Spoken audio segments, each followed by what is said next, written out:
Hi guys! Welcome back to my YouTube channel. Ipapakita ako sa inyo. Sino dito yung mga batang 80s. Siguro naman naabutan nyo to mga to. Gusto ko to ibenta kay Bustoyo. So ang 50 cents ko ay 3, 4, 5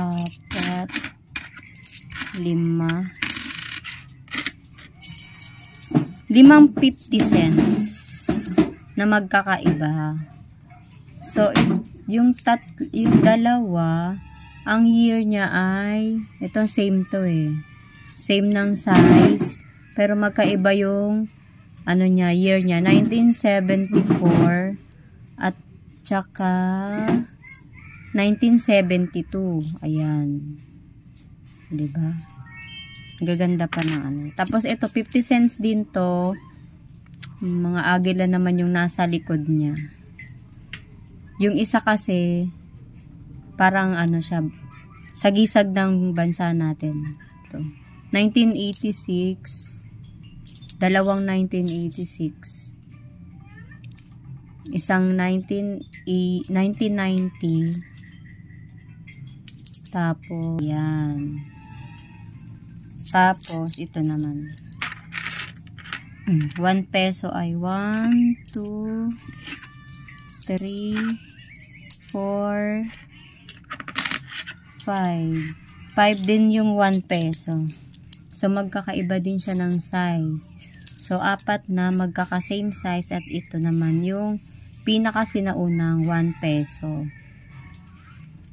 Ayan. Kaso may butas na siya. I don't know if 1974 ba to. Ayan, kasi binutasan nga. Hindi na lang dito binutasan. Bakit dun pa sa year? Nagreklamo. Uy! Pero maganda yung niya, oh. Ayun, ito maganda to. Ito, 1 peso. Ay, ito yung pinakaluma, 1974. Tapos, ito naman ay 1981 na piso. Tapos, ito naman yung kalabaw. 1990. 1990.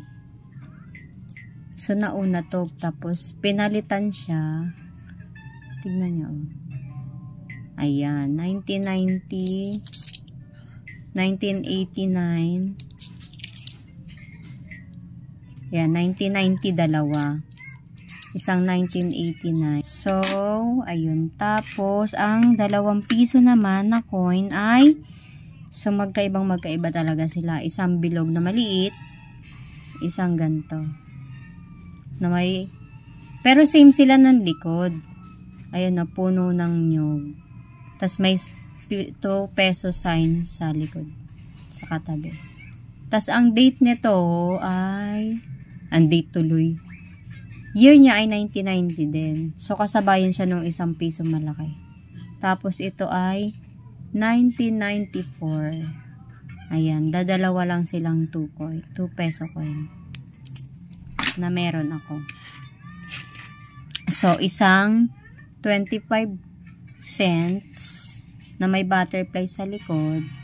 Ang year niya ay, ano bang year to? 1983. Ayan, wala pa ako nito. Tapos, ito naman ay 1970.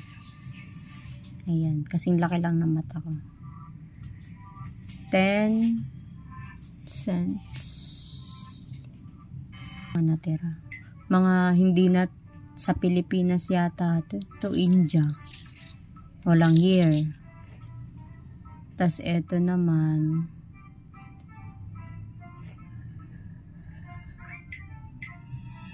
ano pangalan nito? Wala nakalagay na hindi ko maintindihan yung salita nito. Yung word, letters. Wala ring pero ang ganda nito, parang hari. Alam mo yung parang sa hari? Ito, ang ganda. Yung tatak ng sahari. Ayun, yung ganyan. Di ko alam kung anong bansa to.